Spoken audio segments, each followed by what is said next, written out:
Hey there. Tonight, we're going back. Not to castles and kings, but to the edges of history. The part that doesn't make it into paintings. We're talking about medieval peasants. The ones who didn't ride horses or wear crowns.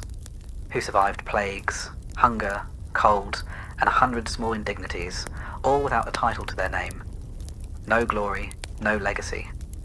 Just long days, short nights, and a quiet kind of strength most of us wouldn't last a day in. If this kind of calm, slow history helps you unwind, feel free to like the video and subscribe, but only if it actually brings you peace. And let me know in the comments where you're listening from, and what time it is right now. It's always strangely comforting to see who's out there falling asleep to the same quiet story. So, dim the lights. Turn on a fan if you like that soft background hum. Settle in, and let's begin.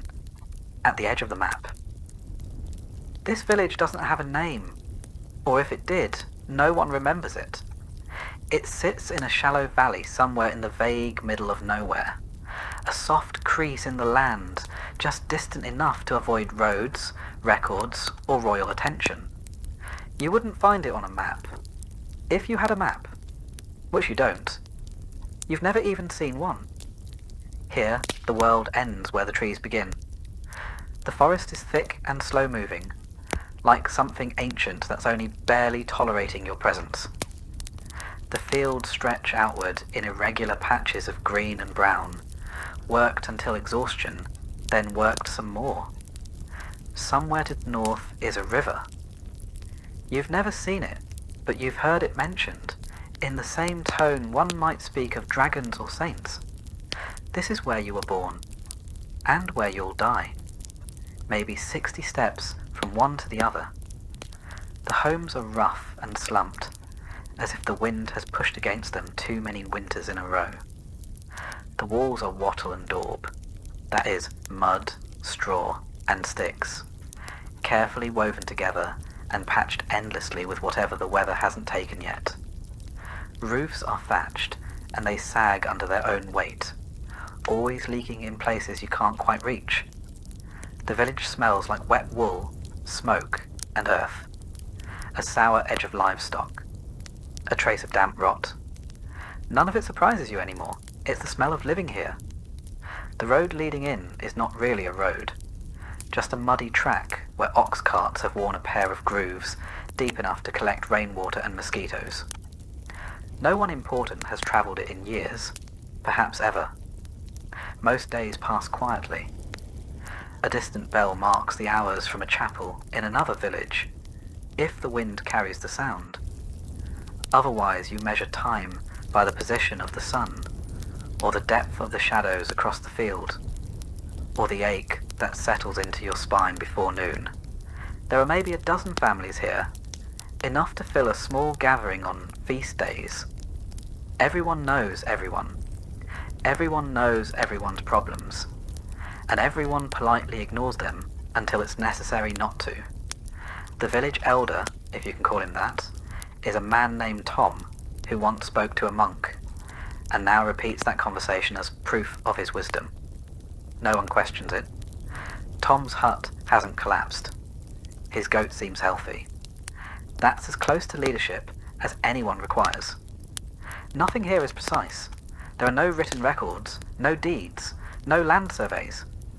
Boundaries are understood in terms of past the old elm, or where the ground gets soft. If there's a dispute, it's handled with a shrug, a short argument, and sometimes a loaf of bread passed back and forth until no one wants to keep fighting. There's no school, no tavern, no inn. If a stranger arrives, it's discussed for weeks. Where did they come from? What do they want? Are they cursed? Do they smell of salt?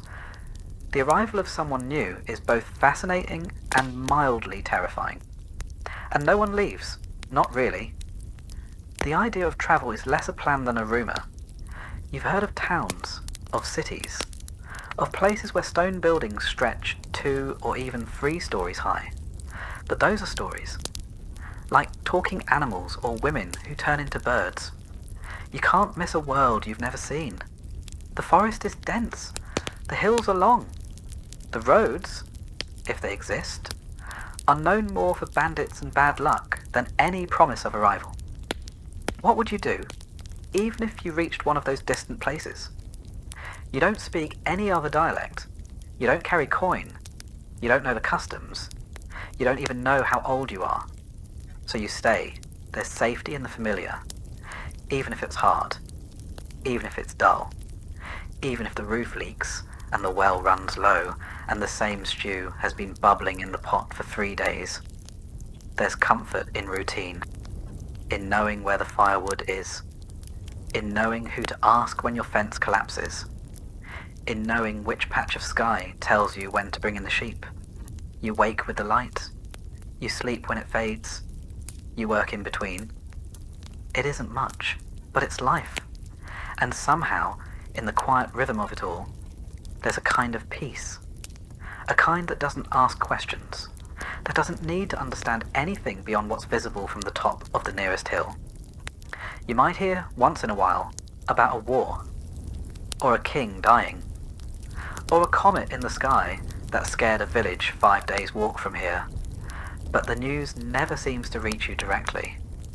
Just stories passed through too many mouths to carry weight. They lose their urgency somewhere between the merchant and the shepherd's cousin. Even time feels different here. Seasons don't shift cleanly. They bleed into each other. A damp spring becomes a wet summer. A hard frost turns into the kind of winter that chews through your boots. You don't count years. You count harvests, dry ones, wet ones. The bad one when the rye grew black with rot. The good one where the barley came in thick and heavy, and even old Marjorie smiled for a week. His steward does. He collects grain, asks questions, writes things down. You answer carefully, never with too much detail. He doesn't seem to like detail. You've never met the king. You're not entirely sure what he does, but you know his name, and you say it when you pray, just in case it matters. Because here, on the edge of the map, most things don't change, and when they do, it's usually for the worse. Still the hearth glows, the roof mostly holds, the pottage is warm, and tomorrow the same sun will rise over the same hills, and for now, that's enough. In your lifetime, you'll walk hundreds of miles, but almost all of them will be in circles. Most people in the medieval countryside never travelled more than a few miles from where they were born. Not because they lacked curiosity, or energy, or boots, though boots were often a luxury, but because the world beyond the next hill didn't really belong to them, and the idea of going to find it, that felt as far-fetched as flying. You grew up learning the names of every patch of land between your home and the edge of the field. You knew the shape of every tree stump on the path to the well. You could tell who had walked the road by the depth of their footprints in the mud. Everything beyond that started to feel theoretical. The next village over might only be 5 miles away, but it may as well have been a foreign country. You'd heard stories about it. Who married who stole a goat, who said the priest snored during Mass. But you hadn't seen it, and you likely wouldn't, because travel was dangerous. Not in the fun, thrilling way. In the quiet, exhausting, possibly fatal kind of way. Roads weren't well-kept paths lined with signs and travellers' inns. They were mostly muddy tracks through forests, fields, and long stretches of very empty, very silent land. No maps, no directions. Just vague advice like, go until you see the leaning pine tree, then left past the stone that looks like a sleeping pig. And on those paths, there were things to worry about. First, the forest. Medieval forests weren't parks. They weren't romantic. They were dense, dark, tangled with roots, and filled with noises you couldn't always identify. Boars, wolves, people who didn't want to be found. If you weren't born into the woods, they didn't want you in them. Second, bandits. People with nothing to lose and no land to till. Travellers were vulnerable, especially if they looked even vaguely well fed. A man walking with purpose might be assumed to have coin. A woman might be travelling alone because she had something worth stealing. You learned quickly that confidence wasn't armour. Third, getting lost. This wasn't a minor inconvenience. If you wandered off track, there was no one coming to find you. You couldn't follow a river downstream and hope for the fest. You could go days without seeing another soul. Your body could disappear into the bracken like smoke. People wouldn't know you were missing until the next feast day, when someone finally asked about you, and someone else just shrugged. Then there were the practical concerns. If you travelled too far, who would tend your field? Who would feed the animals? What if the Lord Steward came by to collect a tax while you were gone? You couldn't explain absence to a man holding a ledger. Your duties didn't pause just because you were curious about what lay beyond the horizon. And even if you did make it to another village, what then? You weren't expected. You weren't welcomed. Outsiders brought problems, disease, crime, strange ideas. You spoke a slightly different dialect, used different phrases, maybe even held your spoon differently. You could be met with suspicion, or worse. Hospitality wasn't universal. Food was scarce, and beds were already full. The safest place was home. Not because it was particularly safe, but because it was familiar. You knew which part of the roof leaked, which chickens wandered too far, which neighbour might lend you a tool without asking too many questions. Out there, no one owed you anything. Still, people did travel sometimes. Not peasants usually, but merchants, monks, messengers. People with protection, or a purpose, or both. You might see them once or twice a year, coming through with carts full of wool or salted fish, trailing stories behind them like campfire smoke. They spoke of cities where buildings were made of stone, and shops sold spices, and people walked streets that didn't turn to soup every time it rained. It sounded impossible. You listened, but you didn't dream too hard. Because even if it were true, what would you do in a place like that? You couldn't read. You didn't own coin. You wouldn't know which customs were expected. The city could swallow you whole, and no one would even know your name. So you stayed. Not because you were afraid, though sometimes you were, but because you had things to tend, a fence to mend, a niece to watch over, a bit of barley to dry, and a dozen other tasks that all needed doing before the sun dipped below the tree line. And because, truthfully, you didn't need the world to be bigger than it was. The village was enough. It had gossip and conflict and weather and sickness and fleeting joys. It had the rhythm of bells and the turning of seasons and the quiet pride of surviving another day. Sometimes you dreamed of seeing what was beyond the woods, but most days you just hoped the stew wouldn't burn while you fetched water. The village was enough. It had gossip and conflict and weather and sickness and fleeting joys. It had the rhythm of bells and the turning of seasons and the quiet pride of surviving another day.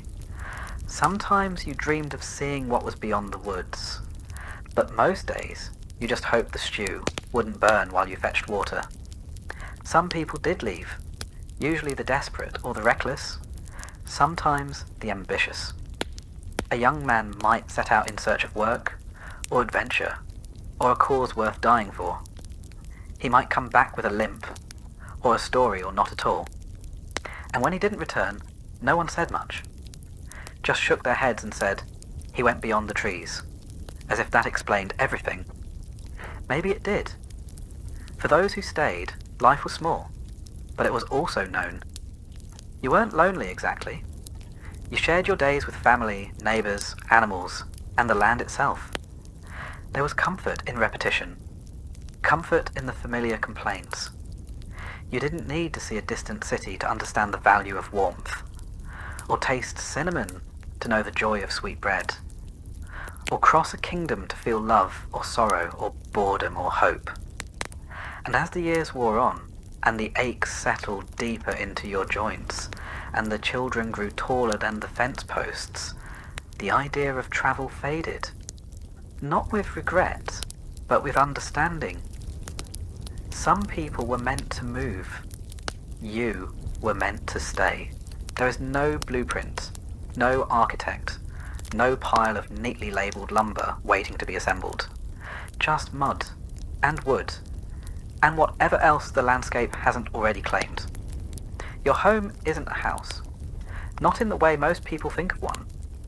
It's more like a compromise between shelter and weather, between effort and decay, between what you needed and what the land reluctantly agreed to give you. You begin with the frame, rough-hewn timbers from the nearest trees, cut with tools that have passed through more hands than you can count. The wood isn't straight.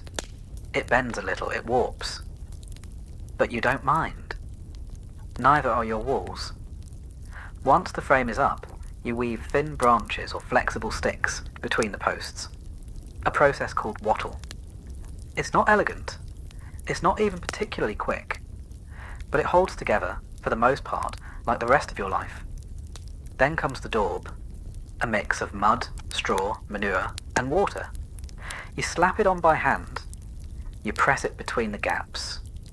You smooth it just enough to keep the wind out and pretend it's deliberate.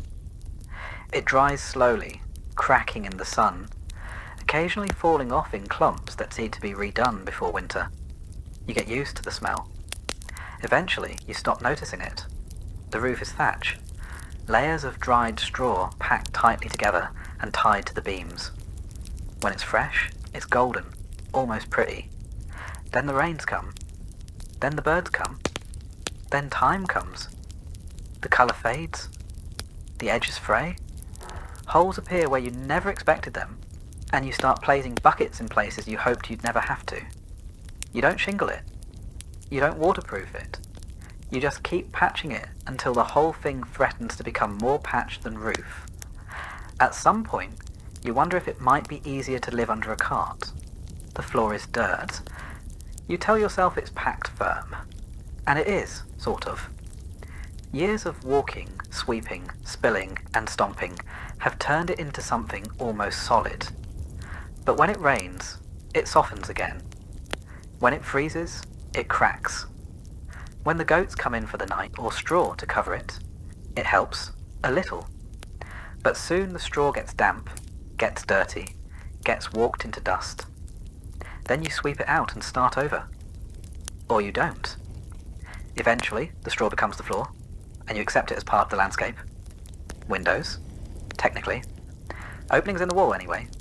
Covered with wooden shutters that swing awkwardly and never quite close flush. Glass is too expensive, too rare, too fragile. So the wind comes in. The cold comes in. The sounds of the animals outside come in. And sometimes the animals themselves. There's a single door, usually hung a little crooked, because the frame shifted during the last frost. It latches with a hook or a wooden peg.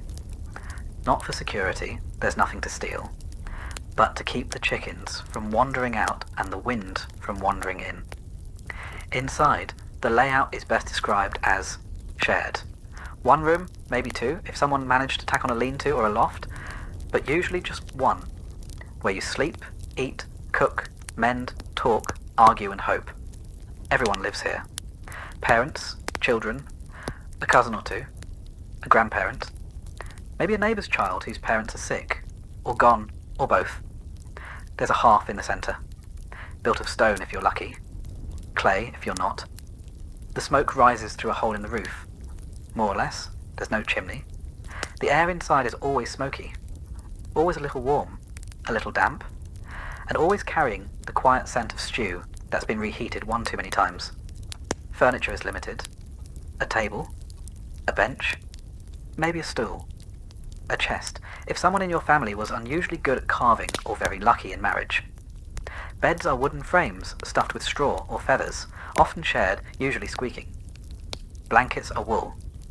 Heavy, rough, never quite dry. There's storage in the rafters. Garlic, onions, herbs, maybe a small ham if the pig was kind that year. You can smell the difference between early winter and late spring just by the air above your head. Sometimes it's comforting. Sometimes it's a reminder of how close you are to running out. Animals are part of the household, literally. The cow might sleep in the same room, off in the corner. Chickens too. A goat. It isn't ideal. It isn't sanitary. But it's warm. You learn to tune out the clucks and the shuffles and the occasional startled bleat in the middle of the night. They're part of the background noise, like wind in the thatch, or the slow settling creak of the walls. Nothing is level. The floor dips, the roof slants. The walls bulge slightly like the whole place is breathing in and out with the seasons. You fix what you can. You ignore what you can't. Every spring, you swear you'll repair the back wall. Every autumn, it's still leaning. It's not a house built to last. It's a house built to get through the next storm. And yet, for all its flaws, and there are many, it's home. You know where the cold comes in and how to block it with an old sack. You know which roof beam you can hang the pot from and which one creaks when someone stands too close. You know how the light falls through the slats in the afternoon and where the dog curls up to sleep. When strangers pass through, they see poverty. You see effort, reuse, resourcefulness. A roof that hasn't yet collapsed is a victory. A fire that still burns at dawn is a blessing. A dry corner is worth more than gold. And when you lie down at the end of the day, surrounded by snores and silence and smoke and straw, you feel a strange kind of comfort. Not pride exactly, but presence. This is your space. It bends. It leaks. It shifts in the wind. But it's held. And so have you. For the average medieval peasant, food was not an experience. It wasn't colourful or diverse, or even all that warm. It was closer to a daily problem that had to be solved again and again, using the same pieces and the same tired hope that something edible might come of it. Your kitchen, if you could call it that, was a corner of your single-room home near the hearth. There was no pantry, no shelves lined with ingredients, no carefully hung herbs in a sunny window. There was just a pot, a fire, and a short list of things you hoped hadn't spoiled. At the centre of nearly every meal was pottage, a kind of eternal stew that lived in the pot and never fully stopped cooking. It was never entirely new and never entirely gone. You added to it during the day. You skimmed it at night. You kept it warm through the seasons and prayed nothing strange grew in it when your back was turned. The ingredients depended on what you had, which usually wasn't much. On a good day, pottage might include cabbage, leeks, barley, and a few legumes. Maybe garlic or onions if the harvest had been kind. If it was winter, you used dried beans or peas. If you were especially lucky, a scrap of salted pork might get tossed in. More often, it was just the bone. Even that was valuable. You could boil a single bone for days, hoping it would remember what meat tasted like. The flavour profile was consistent, earthy, grey, more temperature than taste. You didn't eat pottage for the joy of it. You ate it because it was what you had. A warm meal at the end of the day was more than comfort. It was a small victory. The pot itself never really got clean. It was wiped down, sometimes scraped, but rarely scrubbed. The next batch always absorbed the ghosts of the last one. There was no spice to cover it, no vinegar to brighten it.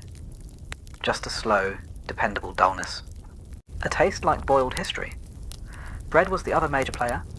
Not soft or golden or inviting, but hard, dense and dark. It was usually made from rye, barley or oats. Wheat, the soft white kind, was for the upper classes. Peasants could barely afford to see it, let alone bake with it. The loaves were small and heavy. They didn't rise much. They crumbled quickly. If you left them out for a day, they could probably double as a weapon, but they filled the stomach and gave you something to soak in your stew. Sometimes the bread was made from questionable flours, chaff, ground up peas, or whatever was left at the bottom of the miller's barrel. In hard times, people used bark. Not metaphorically. They literally ground up the inner layer of tree bark and mixed it with what little flour they had. The result was famine bread, bitter, dense, and barely digestible. It kept you alive, technically. On days when even flour was scarce, people used trenchers, slices of old bread used as plates. These soaked up stew and were either eaten at the end of the meal or thrown to the animals. Sometimes they were passed down the table to someone of lower status. Bread hierarchy at its finest. Protein was rare, very rare. Chickens laid eggs. Cows gave milk. You didn't eat your livestock unless you had no other choice. When you did, you used every part: meat, fat, organs, bones. The blood was used for puddings. The fat was rendered. The head might become soup. Nothing was wasted. Pork was the most common meat when it was available. Pigs were efficient, and their salted fat flavoured many dishes, often turning something barely edible into something vaguely pleasant. But pigs were slaughtered only when necessary. A whole pig meant weeks of planning, salting, hanging, boiling, and storing. Fishing was an option if you lived near water, but even that came with restrictions. Many rivers and lakes were controlled by lords, and a fishing without permission could earn you a fine or worse. When you did fish, it was for eels, small river fish, or anything that wouldn't immediately rot. Salted herring, if you could get it, was a prize. The church dictated a fair bit of your diet too. On Fridays and during Lent, meat was forbidden, so you pivoted to fish or went without. In more creative times, beaver tails were classified as fish, a theological workaround that few questioned because it meant having something to eat. Milk was common, but also fragile. You had to use it quickly or turn it into cheese or butter. Butter was a luxury in some homes, used sparingly. Cheese was harder, tangier, and often quite dry. If you had a few good rounds stored away, it meant the cow had been generous that year. Dairy, though useful, didn't always agree with people, and refrigeration didn't exist. Sour milk was used anyway. Butter went rancid, cheese moulded. You just cut around the worst bits and hoped your stomach was stronger than the bacteria. Drinks were simple. Water was unreliable, often unsafe to drink, depending on the season and what upstream neighbour had been careless. So, ale was the default. Weak ale, known as small beer, was brewed in homes and drunk by everyone, including children. It had low alcohol, just enough to kill bacteria, and dull the edges of thirst. If you had access to apples or pears, you might make cider. Wine was for the clergy and nobility. Mead was rare. Milk was for the young and the sick. Otherwise, it was ale with breakfast, ale with lunch, and ale to help forget that tomorrow would taste exactly like today. Vegetables formed the bulk of your diet. Cabbage, onions, garlic, turnips, leeks. Carrots, though not the orange ones we know now. Medieval carrots were white or purple. Most were grown in small gardens, tended carefully, and eaten root to leaf. Nothing was wasted. The tops of turnips might be boiled into greens. The skins were composted or tossed into the fire. Fruit was seasonal. Apples, mostly. Maybe some berries or wild plums. If you dried them, they lasted through winter. Otherwise, they were eaten fast. Preserving was difficult. Sugar was nearly impossible to afford. Honey, if you had bees, was a treasured sweetener. Otherwise, your pottage stayed savoury, in the loosest sense of the word. Herbs were grown when possible. Parsley, sage, dill, mint. They weren't used for flavour so much as medicine or tradition. Some herbs were thought to protect against illness. Others kept pests away. Occasionally, they even made things taste a little better. But that was a happy accident, not the goal. Meals were eaten together, on benches, around the fire. There were no courses, no recipes, just a pot, a hunk of bread, and the hope that there would still be something left tomorrow. You didn't complain. Complaining didn't make the stew thicker. If you had a feast, a wedding, a harvest festival, a saint's day, you might roast a bird or bake a pie. Not the flaky, buttery kind. A medieval pie was more like a sealed box, made of hard dough to hold a meat filling, often heavily spiced if spices were available, which they usually weren't. You might flavour it with pepper, ginger, or cinnamon, if someone had traded well. Most days weren't feast days. Most days were quiet. You scraped your bowl, you soaked your bread, you drank your ale, and you leaned back, full enough to get through the evening, if not exactly satisfied. There was comfort in repetition, in knowing what the pot would taste like, in knowing how much bread was left, in watching the same hands prepare the same meal by the same fire as the wind whispered through the cracks in the wall, and the animals shifted in their sleep. The stew boiled, the bread cooled, and you once again had enough. If you were a medieval peasant, you didn't own much. You might have a patch of land, a few tools, a couple of animals, a crooked house you built with your own hands. But none of it, technically, was yours. It all belonged to the Lord, not a king, not someone mythical or distant, just your local landholder, the one who lived up the hill in a slightly less crooked house, with slightly better food, and a roof that probably didn't leak. He owned the land, which meant he owned everything on it, including, in a sense, you. You were what was called a villain. That's not an insult. It's a category. You worked the land, but you didn't own it. You were bound to it. You couldn't leave without permission. You couldn't pass it on freely. You owed labour, goods, and deference. You weren't a slave, but you weren't exactly free either. Your relationship with the Lord wasn't built on conversation. It was built on obligation. You didn't talk to him. You talked to the steward, the man who managed his lands, and more importantly, kept track of what everyone owed, and you owed a lot. Let's start with labour. A few days a week, sometimes more during harvest, you were expected to work the Lord's fields instead of your own. This was called corvée labour.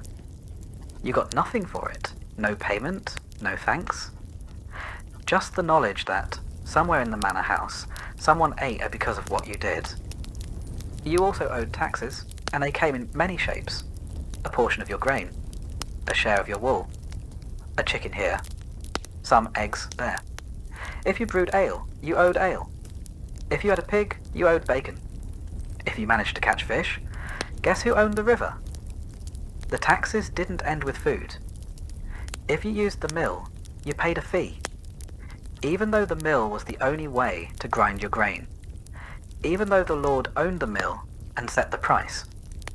You might be tempted to grind it by hand, but doing so was often illegal, punishable by fine or worse. Because the Lord didn't just want his share, he wanted control, same with the oven. Many manors had a communal oven, one you paid to use. If you tried baking at home and the steward found out, there could be consequences. You learned to do things the official way, even if it took longer, cost more, and made less sense. And then there were the fees. Want to get married? Pay a fee. Want to inherit your father's plot? There's a fee. Want to move to another village? First, ask permission. Then, you guessed it, pay a fee. Your livestock? Taxed? Your tools? Sometimes taxed. Your ability to breed without permission? Barely untaxed. And what did you get in return? Well, the Lord was supposed to protect you, in theory. If bandits attacked, or if a rival noble invaded, the Lord had men-at-arms who could fight. If famine struck, he might distribute grain from his stores, though rarely for free. And if you had a legal dispute, say, Your neighbour's goat wandered into your garden and refused to leave. The Lord's court might settle it. Again, not for free. This was feudalism, a system of obligations and hierarchy, wrapped in the language of loyalty and protection. In practice, it was a system of ownership. The land was everything. Those who owned it ruled. Those who worked it obeyed. The manor itself stood apart from the village, sometimes literally on higher ground. It might be made of stone or timber, larger than any peasant's home, with a roof thatched so thick no wind dared enter. Inside were tapestries, tables, servants, and the lord, of course, wearing wool lined with fur, eating meals you couldn't imagine, and thinking very little about you. He might not know your name, but he knew your numbers. How much barley you owed this year. How many eggs you'd promised. Whether your son had reached the age where he could be added to the labour rolls. Everything was recorded. Not by you couldn't read, but by the steward, the reeve, the bailiff. Men with wax tablets or bits of parchment who came around with questions you learned to answer carefully. And if you didn't meet your obligations, there were punishments. Fines, usually, more goods taken, days added to your labour. In extreme cases, your tools could be confiscated, or your land reclaimed, or your house, your goats, your dignity, all of it, gone. You didn't resist. Resistance wasn't rebellion. It was foolishness.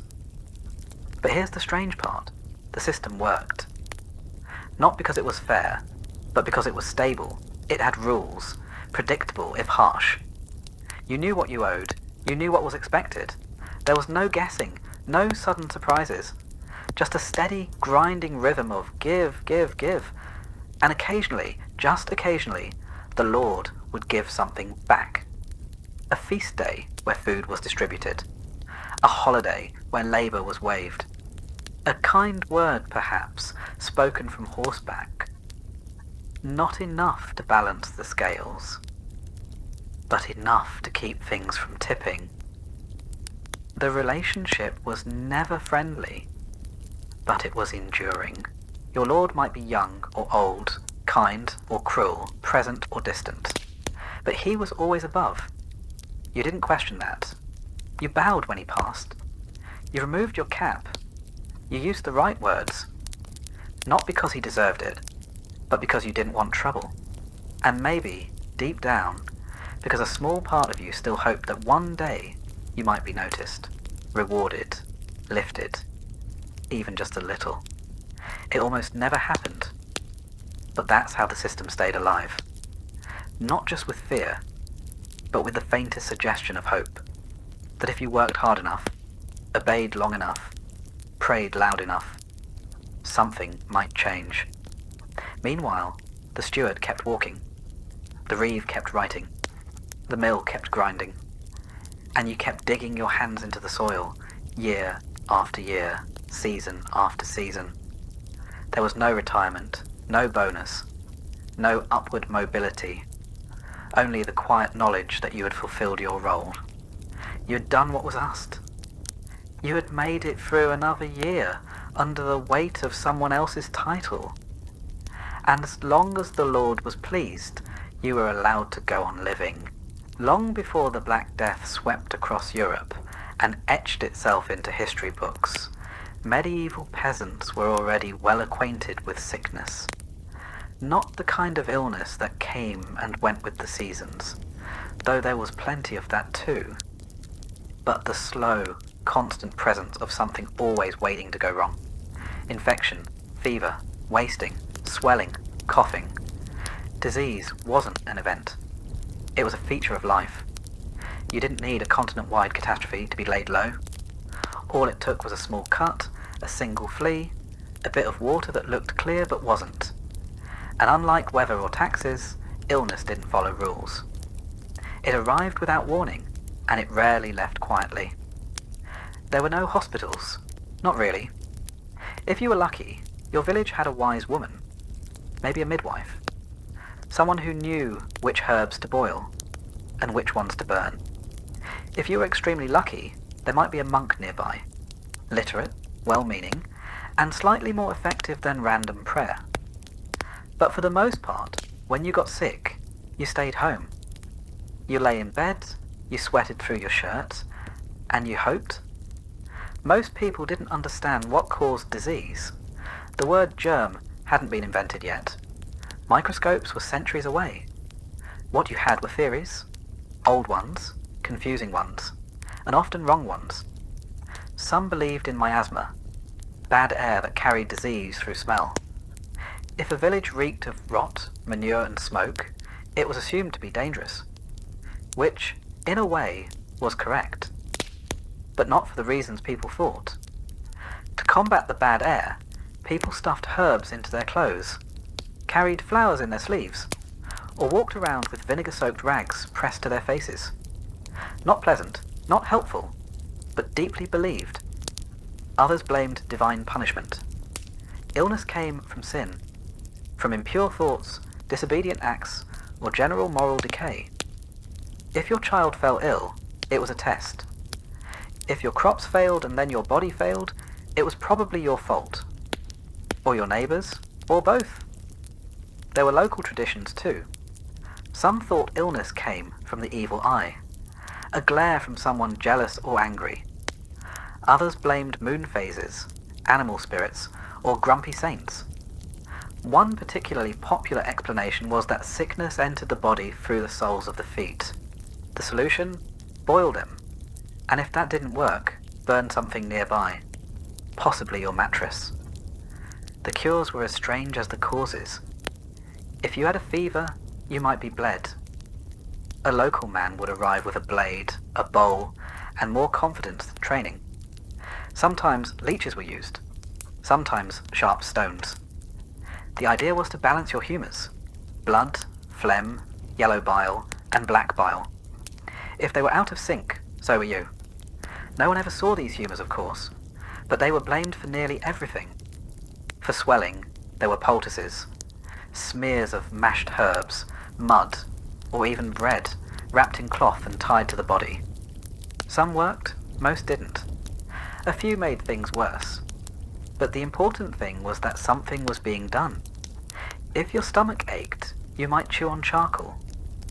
If you coughed blood, you might drink wine mixed with crushed pearls. If your eyes blurred, someone might whisper a prayer while blowing smoke over your head.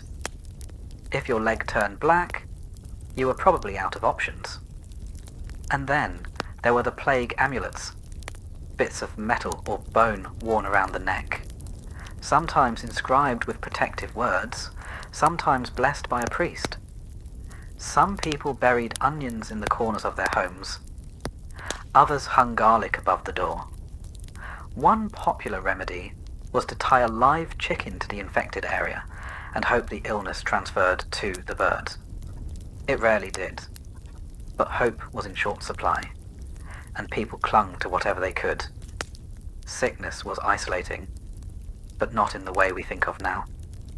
You didn't quarantine, you didn't call for help, you just tried to work until you couldn't. When that moment came, you lay down, and others carried on. Children were fed, animals were fed, you were given broth maybe, and a few murmured prayers.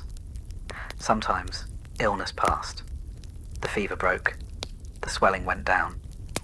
You walked again, slowly, with a new limp and a deeper respect for warm soup. Other times it didn't, and your family lit a candle. Plague, in the broader sense, wasn't always the dramatic kind that left bodies in carts. More often, it was a slow infection, skin turning dark, limbs swelling, a cough deep enough to rattle the walls. Smallpox, leprosy, dysentery. Even the flu could sweep through a village and leave half the population in bed. There were no case numbers, no charts, just stories.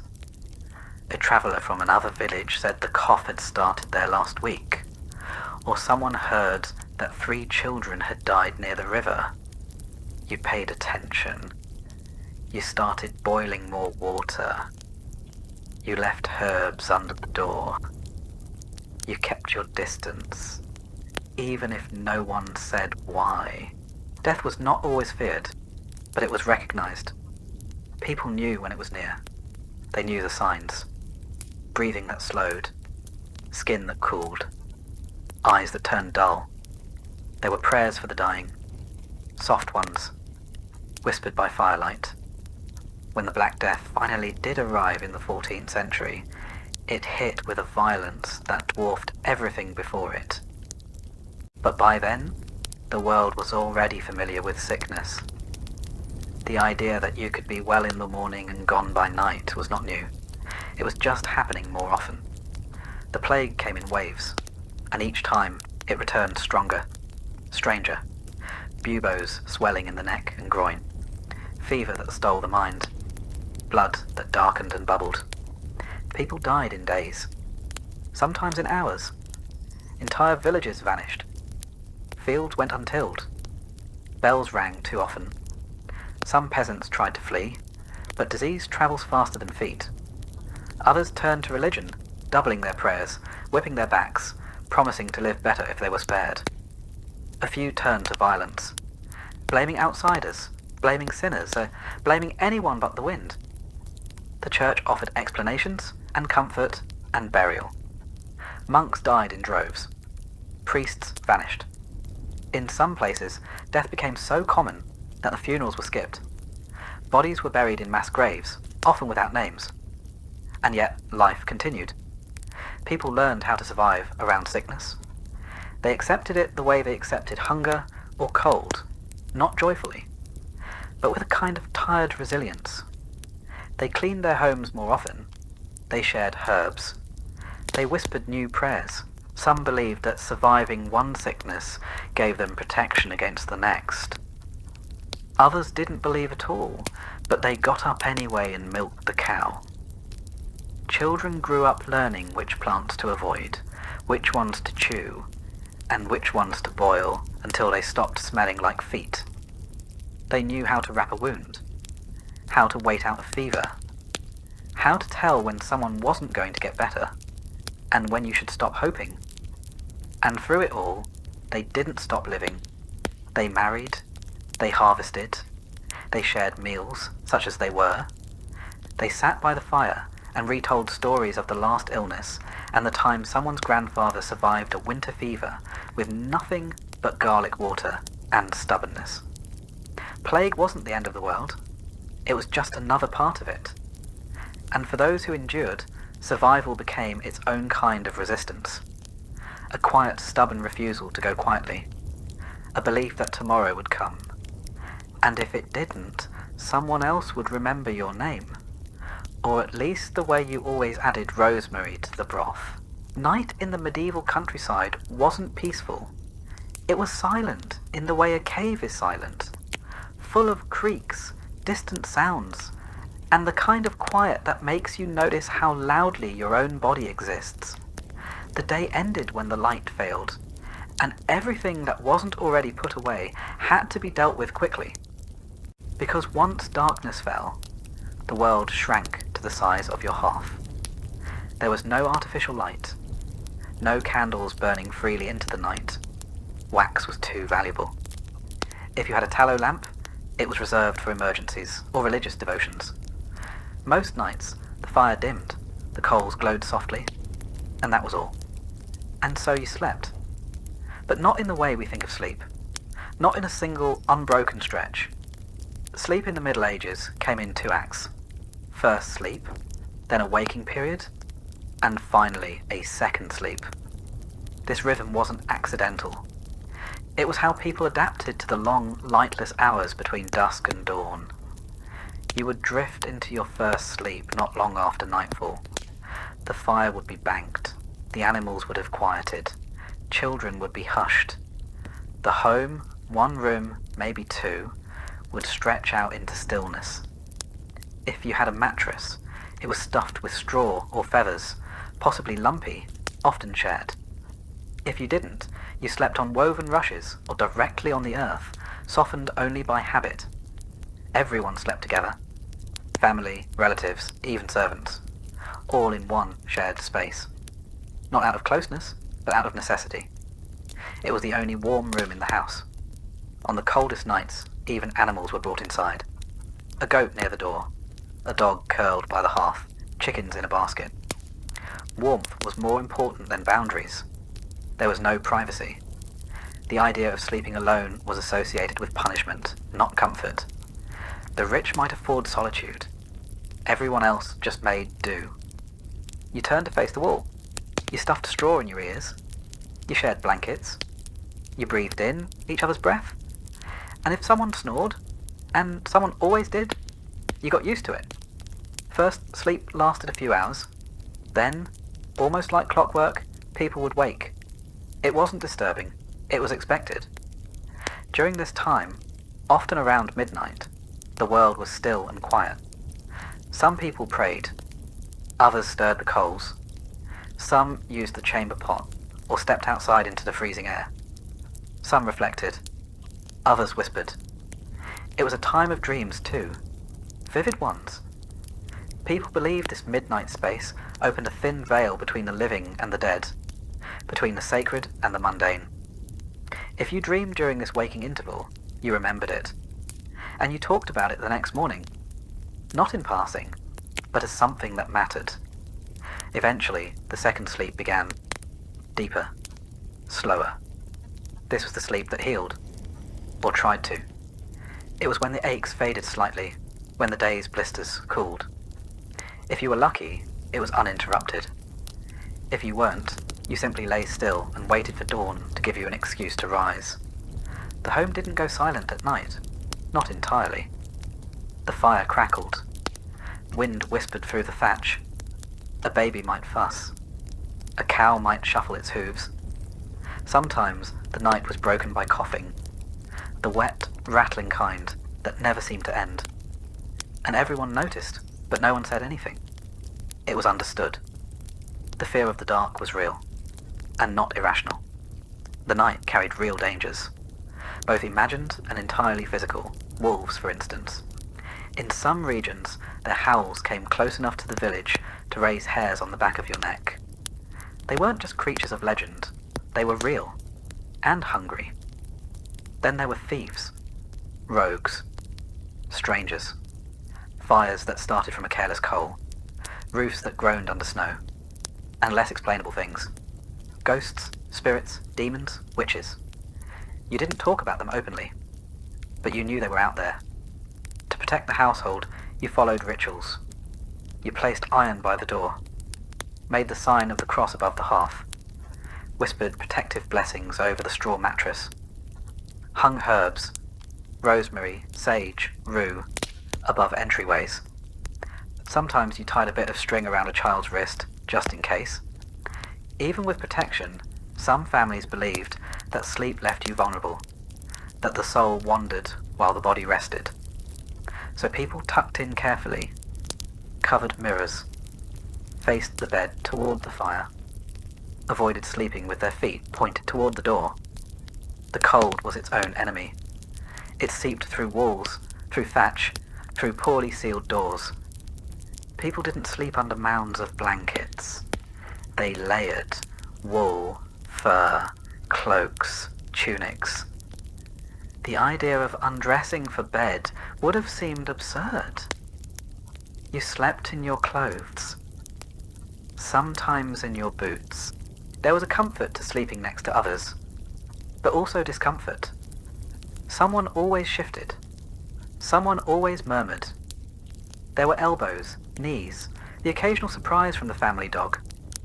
But this was normal. You didn't expect silence. You expected closeness. And in that closeness, you found a strange kind of security. You heard your father breathe, your child twitch, your grandmother mutter a prayer in her sleep. It wasn't peaceful, but it was human. It was shared. When you dreamed, your dreams mattered. A field of wheat might mean prosperity. A snake, illness. A broken tooth could mean death. You learned to interpret these things. Or you found someone who could. The village had dream readers. Not officially, but everyone knew who to ask. The church had its own ideas. It warned that some dreams were from the devil. That sleep was a time when temptation could slip in. You were told to pray before bed, to avoid certain thoughts, to keep your soul ready in case the night was your last. Because it could be. People went to sleep and didn't wake up. Illness could take hold while you rested. A fever could rise. A cough could deepen. And by morning, someone might be gone. Quietly. As if stolen. This uncertainty gave every morning a slightly reverent tone. When the light returned, and the rooster cried out, and the coals were stirred back to life, it meant you'd survived again. You sat up slowly. Every joint reminded you of your age, no matter how young you were. The cold bit your nose. You wiped your face. You looked around and counted bodies. Everyone who stirred was accounted for. Everyone who didn't was checked on. And then, once the living were confirmed, the day began. Water was fetched, bread was prepared, animals were fed. The dream you had, if it was important, was shared. And the memory of the night faded, not erased, just softened, folded into the next stretch of time. In winter, sleep came early and stayed late. In summer, it shortened, but the rhythm remained. First sleep, a waking hour, second sleep, a world without clocks, but not without routine. And for all its discomfort, there was something grounding in that rhythm, something honest. You didn't aim for comfort, you aimed for endurance.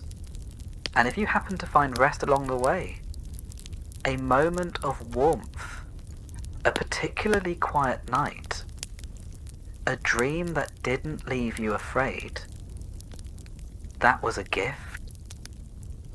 One you didn't question.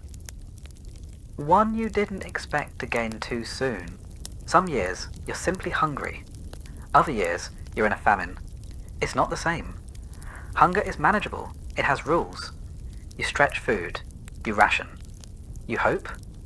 But famine breaks the rules. It's when the fields fail, the root cellar is bare, and there's no more pretending that next week will be better. It's when food becomes an idea more than a substance. In a medieval village, you often saw it coming. It started in the spring. Too much rain. Or none. The barley came up patchy. The beans flowered, then browned. The cabbages cracked open too early. The wheat head stayed stunted, bowed like they were already mourning something. You noticed. Everyone did. At first no one said it, but the looks were exchanged. The calculations made, quietly, internally. How much is left from last year? How much seed can we keep? How much can we afford to eat? The answers were never good.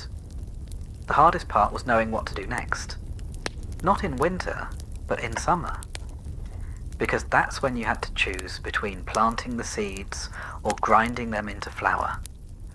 Between saving for a harvest that might never come, or feeding your child one more bowl of something warm. And so, the portions began to shrink. The stew got thinner. The bread got smaller. The bowls didn't come back empty. They just came back less often. You didn't panic. Not yet. You told yourself this happened once before, or that another village might have extra, or that the manor stores could fill in the gaps. Hope was still on the table, just not much else. By August, it became harder to ignore. By September, it became impossible. You stopped feeding the animals first. Chickens were quiet. The goat's bleating grew hollow. The dog, if you had one, stopped barking and started following you more closely, like it understood it was next. Bread became ritual. One loaf split 5 ways. Everyone chewed slower. No one commented on the crust. Even the smallest crumb was swept up with reverence. The stew was now mostly water. If it had colour, it was from the pot. You boiled weeds. You ground roots. You pulled up things you didn't recognise and hoped they weren't poisonous. Some weren't. You didn't sleep through the night. Not because you were afraid, but because your stomach reminded you, every few hours, that it was still empty. The children asked fewer questions. That's how you knew it was real. They didn't ask when the bread was coming. They didn't ask for honey. They didn't beg for stories. They sat close to the fire and stared. They learned how to wait. And your neighbours? You stopped seeing them outside. The village quieted. No more laughter in the lane. No more arguments about sheep. Just the occasional cough or crack of firewood. Famine didn't make people cruel. It made them silent. Sometimes someone would bring back a rabbit, or a bird, or a handful of acorns that could be soaked and ground. You chewed them even when they still tasted bitter. You smiled anyway. Not because it tasted good, but because it was something. You tried not to resent the manner. Sometimes they gave grain. Sometimes they didn't. The steward came around less. That was good and bad. Good, because he wasn't there to take anything. Bad, because he wasn't there to help either. His silence said more than words ever could. The church did what it could. Bread after mass. Alms for the poorest. But they too were stretched. You prayed more. Not out of faith, but out of repetition. Words are easy when your hands are too tired to do anything else. Some left the village entirely, packed up and wandered to find work or food or God. Some returned. Some didn't. You never asked what happened. You were too tired. The body changes in famine. You feel your ribs first, not from the outside, but from within, like they're too close to your skin. You stand up slower. You bruise easier. You wake up with your hands clenched, like they're still gripping tools you can't afford to use anymore. And the cold hurts more. The fire is your best friend. You spend more time tending it than you ever did cooking on it. You sit close. You sleep facing it. You feed it even as your belly goes empty. Because heat is the one luxury you can still provide. By now you've eaten everything that could be eaten. The roots, the weeds, the dried beans, the stale flour. You've boiled bones 3 times over. You've soaked bark. You've baked famine bread that cracked your tooth. And when the food was gone, you looked to the things that weren't food, but might become food in the right light. Leather, boiled and salted. Not delicious. Not satisfying, but technically chewable. You found a rat once. You didn't scream. You thanked God. Then you hid it. Cooked it alone, told no one. You still feel guilty. But you don't regret it. The dreams become strange. You dream of feasts. Tables full of roast and bread and wine. You wake up chewing your tongue. You dream of boiling things over and over, even though you haven't boiled anything in 3 days. You dream of animals coming back, of green shoots breaking through snow. You dream of your childhood, when hunger was simpler. And some nights, you dream of being full. You wake from those crying. The graveyard grew slowly at first, then quickly, then too quickly to keep up. You knew someone had died when the church bell didn't ring. It meant there weren't enough hands to lift the rope. The grave was shallow. The prayer was short. The mourning was silent. Everyone had their own hunger to manage. You wanted to mourn, but you couldn't afford the emotion. You held it back, like everything else. Then, like every famine, it ended. Not suddenly, but steadily. Rain came, and it stayed. The ground softened. Seeds germinated. Plants reached up, weak but real. You had enough energy to hope again. You saved the first harvest for others. Children first. Elders next. You took the smallest bowl. You smiled as you passed it. And when the first good loaf came out of the oven, cracked on top, dark on the bottom, you stared at it before you ate. You remembered every day you went without. Every trick you used. Every lie you told to spare someone else. You ate slowly. And this time, it filled you. By the time you could walk, the church had already marked you. It had taken your name at baptism, blessed your breath with Latin you'd never understand, and stitched your soul into a system that extended far beyond your village. You belonged to the church not because you chose to, but because there wasn't another option. In the quiet corners of your life, those dim early mornings before the fire had caught, those wet nights when the wind howled through the shutters, you felt its presence like gravity. It didn't just exist beside your life. It organized it, judged it, taxed it, forgave it, and defined what came after it. The church wasn't a place you visited. It was the air around you, the road beneath your feet, the rhythm of your year.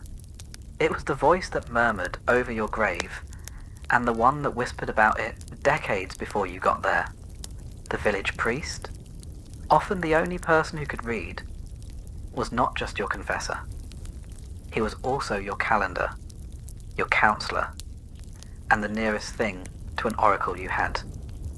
He held the mysteries of the sky and the stories of the saints, and knew why a pig might die or a storm might come. He walked through the village like a man carrying both blessing and threat in his robes. You brought your sins to him in whispers, hoping he wouldn't look disappointed. You tried not to think about what he knew. You saw him at birth, marriage, and death, three of the only guaranteed ceremonies of a peasant's life. And in between, he spoke for a god you feared more than you loved, because love, you were told, required obedience. Latin was the language of the Mass, and it might as well have been a spell. You stood in the church beside your family, feet numb from cold, listening to words that never belonged to you. You didn't know what the priest said as he lifted the bread, but you believed, or tried to, that something invisible had happened. That the bread wasn't bread, that the wine wasn't wine, that the murmuring of words and gestures could move the divine. You didn't speak the words, but they moved through you anyway. You mouthed along where you could. You crossed yourself when the others did. You learned the rhythm of holiness like someone learns the path to a well, without understanding every step, only that you needed it. The church told you when to fast and when to feast. It carved the year into sacred pieces. Lent, Advent, Epiphany, All Saints. You didn't say March or April. You said after Easter or near St. Michael's. It told you what you could eat, when you could eat it, and how guilty you should feel about enjoying it. 40 days without meat before Easter, followed by a feast so rich it made you dizzy. Friday fish, even if you lived nowhere near water. Almond milk for the wealthy. Turnips and cold broth for everyone else. On saint days, you shared what you could. On fast days, you imagined what you couldn't. But even when your bowl was empty, your plate was full of rules. Your calendar wasn't just for prayer, it was also for payment. The church collected 1/10 of your yield, no matter the season. Grain, eggs, wool, chickens, cider. If it came from your field or your body, it had a price. You gave because it was God's portion. That's what you were told. But God didn't collect it. The priest did. Or the steward, with his ledgers and his silent nods. You watched your best barley carted off to the tithe barn, which was always bigger than your home. You saw your neighbours hand over their last sack of oats, while the priest prayed for mercy they'd just paid for. And when the harvest failed, when the rains came too late, or the frost too early, the demand didn't change. You owed what you owed. Sometimes they let you pay in candles or labour. Sometimes they didn't. Sometimes the debt grew so heavy, it bent your back even when you stood upright. But the church didn't just take. It gave too, though not always in the way you wanted. It gave stories. It gave structure. It gave reasons. When your cow died without cause, the priest told you which saint to pray to. When your child fell ill, he told you it might be a test, or a punishment, or the devil slipping in through a crack in your belief. He offered blessings and sacraments, told you to light a candle, or visit a shrine. Sometimes he gave you a scrap of relic, an old bone, a tooth, a ribbon soaked in some forgotten martyr's blood. You held it like treasure. Sometimes it worked. Sometimes it didn't. But even when it didn't, it was better than nothing. There were saints for everything. Saint Apollonia for teeth. Saint Isidore for ploughing. Saint Sebastian for plague. You didn't know where they were buried or when they lived. You only knew their names and what they could fix. Their stories were half memory, half magic, told in flickering firelight by people who weren't sure where truth ended and legend began. You called on them when you had nothing else. You whispered their names as you stirred the pot or knelt in the field. You made deals with them, promised bread or fasting, or a pilgrimage if only they'd help you this once. Sometimes they did, or seemed to, and that was enough to ask again. Pilgrimage was a holy journey, but also a way to leave. For a few days, you stepped outside the same 5 miles you'd lived your entire life. You walked roads you didn't know, toward shrines you'd only heard of. You carried your prayers with you, strapped to your back, clutched in your hands. You slept under hedges or in the corners of barns. You arrived footsore and raw, stood before a bone or a statue, and hoped something would shift inside you. Sometimes it did. You returned not healed, but changed, or at least tired enough to believe you had been. Even death was a ritual choreographed by the church. When you felt it near, you sent for the priest. He came with oil and words. He touched your forehead, prayed over your body, tried to ease your soul into what came next. Your family gathered. The candles were lit. The bell might ring if someone had the strength. You were buried on sacred ground, beside others who had walked the same path. And then came the masses. Your family lit more candles, paid for prayers, hoped the priest remembered your name in his chants. Because even in death, there were debts. The church taught that your soul might not go straight to heaven. It might linger in purgatory, a shadowed hallway between suffering and salvation. You could wait there for years, or centuries, or longer, unless someone helped, unless someone prayed, paid, lit enough candles, said your name often enough to pull you through. And so your family paid what they could. The poor gave bread, the rich gave land, all to shorten a stay in a place no one had seen, but everyone feared. Because fear too was part of the church's gift. The church explained the world when no one else could. It told you why the rains failed, why your child didn't wake, why illness took the young and spared the cruel. It told you that suffering had purpose, that obedience had reward. It gave you structure in the middle of chaos, and that structure, even when it burdened you, gave you peace. Not comfort, always, but peace. You never questioned the church's power. Not seriously, not out loud. You might grumble about the tithe or curse when the priest looked the other way, but you never stopped showing up. You didn't stop kneeling. You didn't stop crossing yourself when the bell rang. Because if the church wasn't right, then the world had no shape at all. And a world with no shape was a terrifying thing. Even when the priest drank too much. Even when the bishop demanded too many taxes. Even when the indulgence seller passed through town with a cart full of promises and a purse full of coins. You still believed. Or you acted like you did. Which, in the end, was mostly the same. Because belief was less about what you thought than what you did. You didn't understand the Latin, but you understood the structure. You stayed inside it because it was the only way forward. And when you died, you hoped the bells would ring, and the candles would burn, and your name would be said often enough to matter.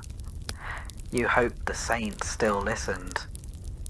You hoped your sins had been counted and forgiven in equal measure. You hoped the church, in all its weight and mystery and dust and gold, would carry you the rest of the way. You might think that after everything they endured, after the famines and plagues, after the tithes and taxes, and the heavy boot of the manor's authority, peasants would have risen up more often, that the weight of centuries of suffering would have built up until it cracked the walls of their villages, until one cold morning the frost would thaw, and something inside them would snap. You might think they would have gathered in fields and marketplaces, tools in hand and fire in their hearts, shouting that they would kneel no longer. But they didn't. Not often, not for long, and never all at once. There were revolts, yes, the Peasants' Revolt in England in 1381, the Jacquerie in France a few decades earlier. Small uprisings scattered across Europe like stones thrown into a still pond. Angry voices in places where the lords had taken too much, pushed too hard, taxed one coin too many. Sometimes the spark caught. A tax collector's house burned. A steward run out of town. A banner lifted. But those fires burned fast and were snuffed out even faster. They ended in executions, in gallows built in village squares, in silence heavier than the one that came before. The world didn't change. The grain still had to be sown. To understand why peasants didn't revolt more, you have to stop thinking of them as naive or cowardly. They weren't. They were survivors. Not of single tragedies, but of unbroken hardship, sustained year after year. They lived in a world of low ceilings, where hope was something rationed like grain. They didn't lack courage, they lacked margin. In a life where every day was spent just trying to keep the roof patched and the soup warm, there was no space left for rebellion. You could plan a revolt, or you could dig potatoes. You couldn't do both. The truth was, the system worked. Not because it was all kind or efficient, but because it was ancient. It had sunk its roots into the habits of generations. It didn't need to be explained. It simply was. You owed labour. You owed grain. You owed the church its tenth and the Lord his harvest. You owed a quiet nod when the reeve passed your door. You were born into that owing, and unless you were exceptionally lucky, you died in it too. But by staying within those bounds, you could survive. Barely, yes, but you could. The cost of stepping outside those rules was too high. The manor had soldiers, the church had excommunication. The king had no idea you existed, but he had laws that still bound you like rope. The penalty for defiance wasn't always death. Sometimes it was worse. Banishment, starvation. Your family left to carry the debt you tried to escape. Everyone had heard a story. A father taken. A mother whipped. A cousin who disappeared after refusing to pay. The stories were passed down not to stir rebellion, but to prevent it. Besides, rebellion often didn't feel like an option, because the people you lived beside were not strangers. They were your kin, your neighbours. You shared fields, tools, fences and prayers. Even if you hated the steward, you might still marry his daughter. Even if you resented the tithe, you still brought bread to mass. The village wasn't a place you could leave easily, nor was it one you could tear apart without tearing yourself apart in the process. To revolt against the manor was, in some small way, to revolt against the rhythms of your own life. It's easy, centuries later, to imagine the peasant as a figure of eternal submission, head bowed, hat in hand. But this picture misses the complexity of their world. Submission wasn't servitude, it was negotiation. Most peasants did not simply suffer. They adapted, they bartered, they bent. They found cracks in the walls and made homes in the spaces between the rules. A pig kept off the ledger, an extra sack of rye buried in the earth, a bribe given in eggs rather than coin. These were the rebellions they could afford. They were practical people. Their world was not governed by ideology, but by weather. The question was not what is just, but will this feed us through winter? And justice, if it ever came, was a luxury they didn't trust. Lords changed, priests were replaced, rules shifted, but the wind still blew, the soil still needed turning, and children still cried from hunger. You didn't revolt against that. You endured it. The church played its part too, and perhaps more effectively than the sword. It taught that suffering was holy, that endurance was righteous, that the meek would inherit the earth, though it never said when. You were taught that your trials were not punishment, but purification, that your obedience would be rewarded not in this life, but in the next. And if the promise of heaven wasn't enough, the threat of hell filled in the rest. Fire, torment, gnashing of teeth, all waiting for the proud, the rebellious, the ones who said no. And yet, the peasants were not passive. Their resistance was just quieter. They gossiped about the stewards. They sang rude songs about the Lord's habits. They laughed when the priest stumbled on a sermon. They told stories at night of better days and better men. They found dignity in the smallest acts, a shared crust, a well-timed silence, a field tended just a little differently than the rule book said.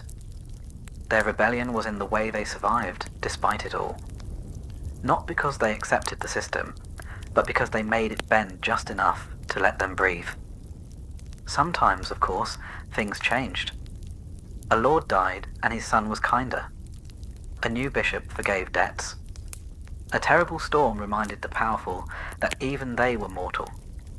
But those changes came from above.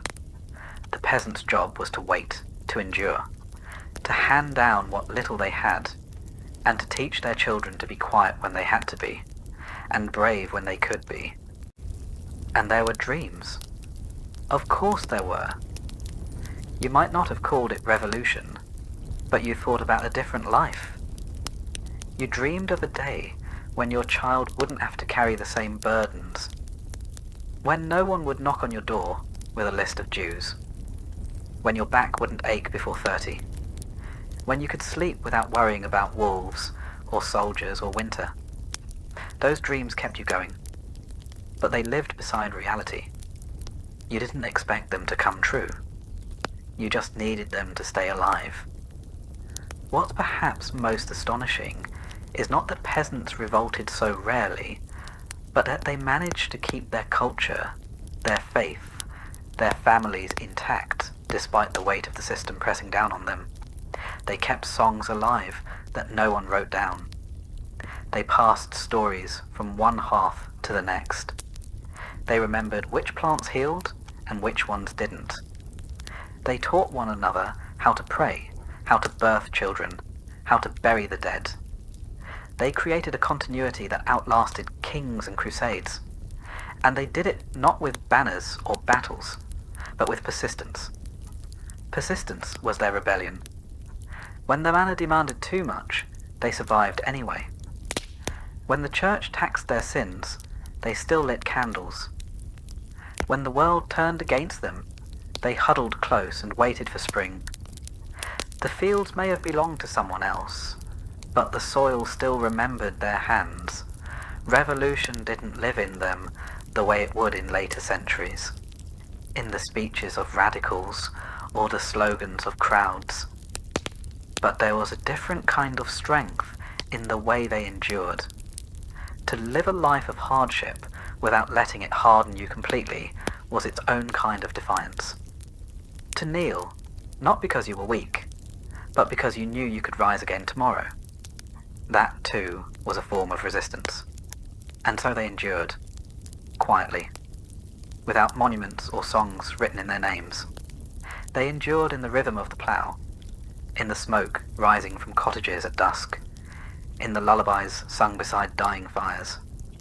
They endured in stories whispered to children who would grow up and tell them again.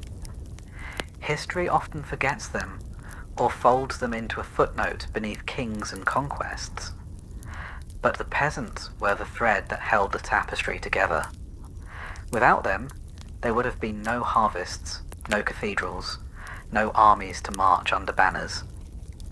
They built the world even as they were kept from owning it. They may not have overturned their lords, but they outlasted them. And maybe that is revolution enough.